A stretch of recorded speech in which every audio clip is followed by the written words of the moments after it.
것을 잘 생각을 해보면 내가 지금 아는 건 이거거든. A2 곱하기 A3이 4라는 사실. 그런데 A2가 A2 곱하기 A1 더하기 1로 표현이 되었고 A3이 A2 곱하기 A1 마이너스 2로 표현이 되었어요. 즉 얘랑 곱하면 얼마가 돼야 돼? 4가 돼야 된다는 것을 알아낸 거예요. 따라서 우리 한번 써볼게요. A2 곱하기 A1 더하기 1이랑 A2 곱하기 A1 빼기 2를 곱하면 4가 되어야 된다는 걸 알아낸 거예요. 계산하기 불편해요. 그래서 얘를 선생님이 t로 한번 고쳐보도록 하겠습니다. 그러면 t제곱이죠? 그 다음 마이너스 2t 더하기 t니까 마이너스 t가 되고요. 마이너스 2에 빼기 4니까 마이너스 6이 0이라는 것까지 알아낸 거예요. 인수분해 돼. t 플러스 2, t 마이너스 3은 0이 나와서 t가 얼마이거나 마이너스 2이거나 t가 얼마가 된다? 3이 된다라는 것까지 알아낼 수 있어요. 자, 그런데 t가 뭐예요? a2 곱하기 a1이거든요. 얘가 마이너스 2가 되거나 a2 곱하기 a1이 얼마가 된다? 3이 된다라는 것을 알아낼 수 있어요. 두 개가 나오면 뭔가 불편하죠. 이제 우리 주어진 조건을 한번 살펴볼게요.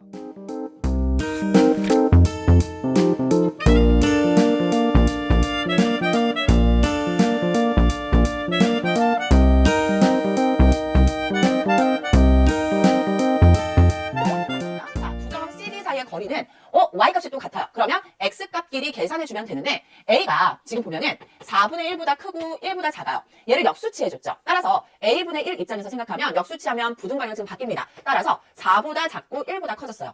그리고 여기에다가 분모의 4를 곱한 4분의 1을 곱한 값은 부등호방향 그대로 하면 4분의 1 그리고 여기는 얼마? 1이 되겠죠. 누가 더 커요? a분의 1이 더 커요. 따라서 두 점 CD 사이의 거리는 어디서 a분의 1에서 4a분의 1을 빼주면 된다는 것을 알 수 있어요. 그러면 이제 계산을 해볼게요. 자, 4a가 뒤에 있으니까 여기도 4a, 여기도 4라고 한번 해볼게요. 즉 4a분의 얼마? 4 마이너스 1, 3이 되겠죠. 그런데 문제에서 뭐라 그랬냐면 AD보다는 CD가 더 크대요. 길이가 더 길대요. 그러면 3a보다는 4a분의 3이 더 크다라는 거죠. 그러면 3, 3 사라집니다. 양변에 a 곱해도 되죠. 왜? a 양수니까 부등호방향 바뀌잖아요. a 제곱은 얼마보다? 4분의 1보다 작아요. 따라서 실제로 이걸 제대로 계산하면 얼마와 얼마 사이에 마이너스 2분의 1과 a는 2분의 1 사이에 있는데 문제에서 a가 얼마보다 크다라고 했어요. 4분의 1보다 크다라고 했기 때문에 a는 4분의 1보다 크고 2분의 1보다 작다라는 게 나오게 되는 겁니다. 보기 가볼게요.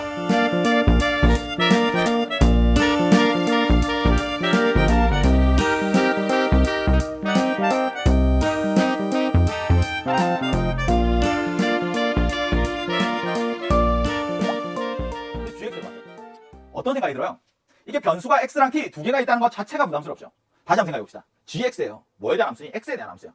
그럼 여기 있는 t들은요. t들은 나중에 이 부정적분에 x 넣고 0 넣고 빼는 거네. 결국 이 x에 대한 식으로 나온다는 거죠. x에 대한 식으로 나온다는 거지. 이 문제를 풀기 위해서는 이런 아이디어가 우선 필요하구나.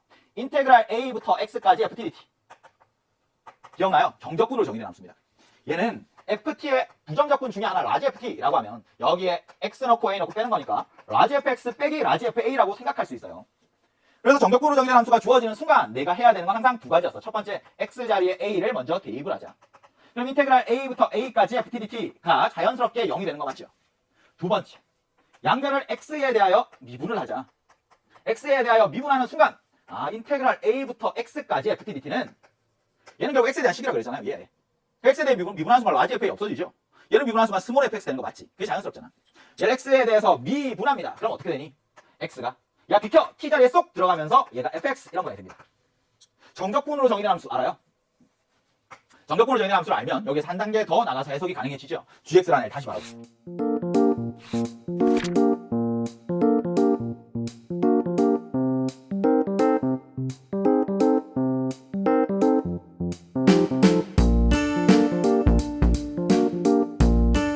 여기에 들어가는 값이 얘가 1, 2, 3, 4, 5, 6까지밖에 못 들어가는 거야, 얘네들은. 근데 예를 들어서 이런 거 봐보세요. 1, 1, 8. 이래버리면 합은 10이 됐어. 합은 10이 됐는데 얘가 안 되잖아. 우리는 얘를 만족시키는 자연수의 순서쌍의 개수가 36개라는 걸 알아냈는데 그 36가지 안에는 이런 것들도 있다는 얘기지. 그럼 안 된다는 거죠. 왜? 주사위 눈이 어떻게 8이 돼?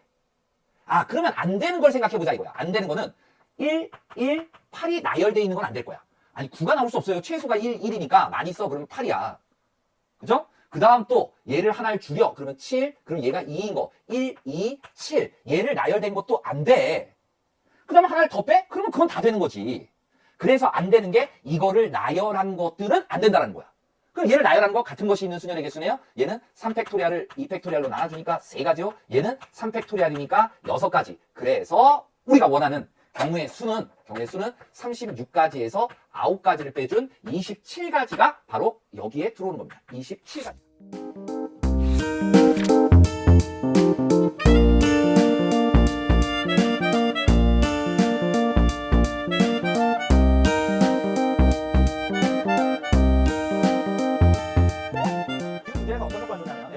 GX의 절대값을 씌웠어요. 그럼 절대값을 씌우는 순간 꺾여 올라가거든요. 맞지? 근데 뭐라고 했니? H형 0이래. H형은 뭔데? X좌표가 0이라고 1보다 작은 쪽이가 위에 이거다는 거야. 절대값 F0 빼기 G형인 거죠. 근데 얘가 0이래. 무슨 말이니? Y는 fx라는 함수의 그래프와 그리고 Y는 gx라는 함수의 그래프가 만난다. 이런 거야. 만난다. 만난다고? 그러면 한쪽을 꺾어 올리는데 여전히 미분 가능해야 된대요. 꺾어 올렸는데 미분 가능하려면 어떻게 돼? x는 0에서 만난대. gx는 직선이잖아. y는 gx가 있어요. y는 fx는 몇 차 함수? 3차 함수. 근데 x는 0에서 만난대. 그냥 관통하면 안 되죠. 미분이 가능하려면 어떻게 해야 돼요? 접해야 된다. 접하면서 만나야지만 미분이 가능하다. 꺾어 올렸을 때. 돼요? 그러면 gx가 직선이면 여기에 모양이 fx는 이런 모양으로 생기면 되겠네. 최고차에서 양수의 3차 함수 접하면서 뚫고 지나가요. 이런 경우 가능하겠네요. 접하는 순간이 이때가 x는 0인 거지. 또 다른 경우도 있지 않나요? 네? y는 gx야. 그럼 이때는 접하면서 이 경우에 이때 접하는 거 하면 어떻게 해요? 선생님? 이때 이거 되나? 안 되지. x는 1보다 작은 쪽에서 꺾어 올렸을 때 미분 가능해야 되는데 x는 1이 여기 있다고 하면 이 부분에서 미분 불가능한 순간 생기니까 탈락 안 되는 거죠. 그치? 그럼 왼쪽에서는 이게 성립하려면 어때야 돼요? 여기 x는 1이 있으면 되나? 안 되죠. 그럼 1보다 왼쪽에서 꺾어 올릴 때 문제가 생기니까 x는 1이 여기 있어야 되겠네. 맞아요? 근데 선생님이 두 가지만 생각을 해서 분명히 푼 친구도 있었을 거예요. 그럼 대충 알고 푼 거고요. 운이 좋아서 맞힌 거예요. 하나 더 있죠. 뭐가 있습니까? y는 gx라는 애가 이렇게 직선이 있으면 접하면서 뚫고 지나갈 수도 있잖아요. 이렇게 접하면서 뚫고 지나갈 수도 있잖아요. 접둘. 여기가 x는 0일 수도 있지 않겠습니까? 그래서 x는 1. 끊으면 왼쪽에서 꺾고 올렸을 때 미분 가능할 수도 있겠네. 가능한 케이스가 두 개가 있구나. 그러면 우리가 이제는 x는 1보다 작은 쪽에서 미분 가능성을 살폈으니까 x는 1에서의 미분 가능성을 살펴야 되는데 x는 1에서는 이 절대값을 생각을 해요. 그러니까 누가 크니 fx가 크니 gx가 크니에 따라서 그냥 나올지 보고가 바뀔지가 결정이 된다고. 노란색이 fx예요. fx가 작을 수도 있네요. 그럼 보고가 바뀌겠지. fx가 클 수도 있네요. 보고가 그대로 나오겠지. 그럼 두 가지 경우에 대해서 다 생각을 해야 된다고요. 이제 그래프 개형 두 개로 줄였습니다. 계산하러 갑니다. 오른쪽으로 가시죠.